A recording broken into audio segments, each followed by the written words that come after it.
the show. Okay, so you probably know if you watch the show that Tracy here is single, but very ready to mingle, right? Yes. Okay, but she's also a mom. She works a lot. She's got 2 shows, doesn't necessarily have a lot of time to date. So true. That's why I decided to get some help from a dating pro. From speed dating to blind dating to online dating, finding a great date can be overwhelming, and who has the time? So to help me sort out the frogs from the princes, I'm getting the help of a professional matchmaker. Natasha, in the past, it's mostly been about alpha males. Do you think that's a good match for me? The alpha male is not the one that's going to be nurturing. He's going to be busy. He's going to be running his own things. He's not the type of guy that's going to be going to your red carpets with you every time. Do you find it clash a little bit with the alpha male? Oh, you do. Well, I'm sitting in front of you. Yes. I'm here at D.W. Alexander. I have found 2 suitable gentleman callers, as my mother would say, for me to have a drink with and get to know. Anybody ever told you you look like Rihanna? Oh, thank you. I was her for Halloween last year. See, there you go. You can interrupt me with those kind of compliments anytime. Do you work around here, or? Yeah, I've been in Toronto since 2007. Nice. I'm originally from Montreal, but I moved here for work. I'm an actor, so I came here to do the We Will Rock You musical. Of course, yeah, it's so good. It was one of the best experiences of my life, actually. Okay, let me ask you this. Sure. I'll go to the spa. Would you go go-karting with me? Oh, gosh, yes. Okay, I want you in a helmet, go-kart, and I cut would you off. totally go-kart, and I'm a pretty badass driver. Might be a bet here. So Natasha told me that I can't be, like, competitive. Right, yeah, we're not supposed to be competitive. What's a man to you? I want somebody who is nurturing, and I want somebody who is passionate about what they do for a living. Yeah. And I want somebody who has a sense of adventure. Adventure is in, like, travel the world and go crazy? Yes, but it's like, let's go on a date in front of 2 cameras. Right. Right? Yeah. Get a cute Michael Jackson joke. Okay. This could just, like, we're going real good, okay? Yeah. This could go off the rails. The coroner that did the autopsy for Michael Jackson, out of respect, the coroner only wore 1 glove. Okay.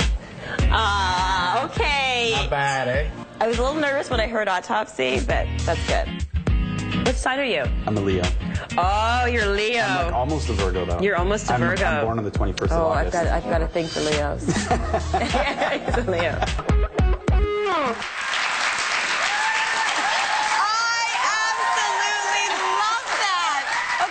That looked like a lot of fun. Oh, they were amazing.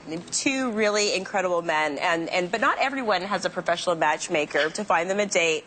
And thank you that I did. So here with tips on finding love and sustaining it is the founder of the Absolute Bachelor Club, Natacha Noël. Hi, Natasha.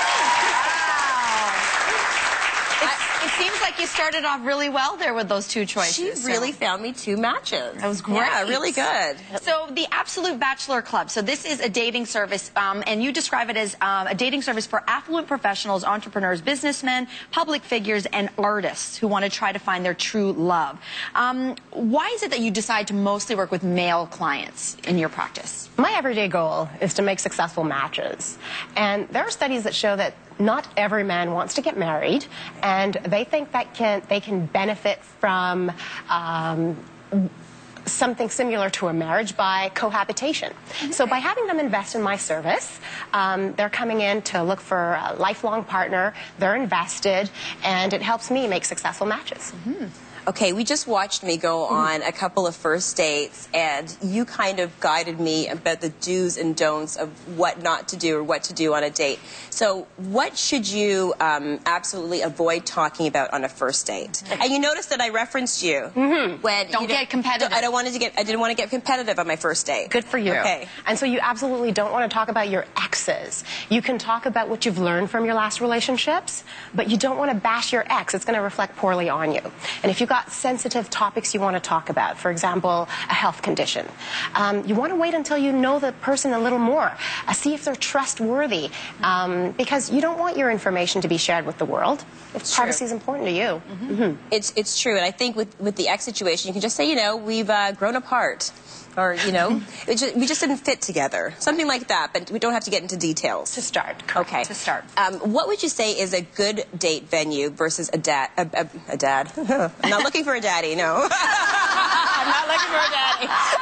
A good date venue as opposed to a bad date venue. Freudian slip there. You want to avoid dates that have deadlines, like lunch dates. Also, you want to be able to have conversation. You said avoid lunch dates? Yeah. Oh, well, why is that? Because you have to go back to work. Oh, okay.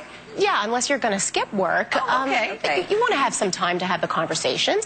Maybe avoid movies as well. Those are Yeah, I like movies. Really? Because it's 2 hours, you don't have to say much, and then you're almost over. But wait, okay, isn't that the opposite of what you want to do on a date? I know, when you're trying to get to know somebody, though, I thought like a movie is a good little buffer. No.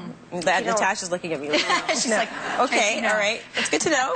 It's good to know. Okay, so we know that a lot of people are meeting online these days. Like some stats say, like up to a third of people are meeting people online. Correct. So we asked one of our viewers, Trevor, and he wanted to know what's the best opening message when asking someone if they want to chat on an online dating site. Okay, so if Trevor is struggling, he's got to prove that he's read the girl's profiles. Because we took the time to write something nice, and you want to make sure that you can pull something out of what she wrote. For example, she wrote about a little doggy that she has. Well, he might want to say, well, I've got a Rottweiler, and what kind of dog do you have? Okay. Find the common ground and show that he's paying attention to her profile. That's right. The details. The details. This is a big one in this day and age as well, is income level and education level. I'm glad you're asking this one. Okay, so do you have a rule? Does someone, do you have to be dating someone who is at similar income level, and what are your thoughts on if there's a great disparity? For example, let's say the woman, as we know a lot these days, maybe is making more than a man. What's your approach? You can date a man that makes less income than you, and income doesn't say the whole story. How many children does he have? What are his spending habits? There's just so much stuff that goes into consideration before just considering the income itself. Usually, yes, it is more of a concern for women, and that can make them, more difficult to match for us matchmakers, but it's okay. You can be dating a man that makes less money than you. Yes, and you've opened my eyes to that, because I always thought that had to be on my list, but it doesn't. And you can cancel out a lot of people by making those type of demands. That's correct. On your dating list, right? Okay, so we've got another viewer question. This one's from Carrie Black, who is a divorced single mom.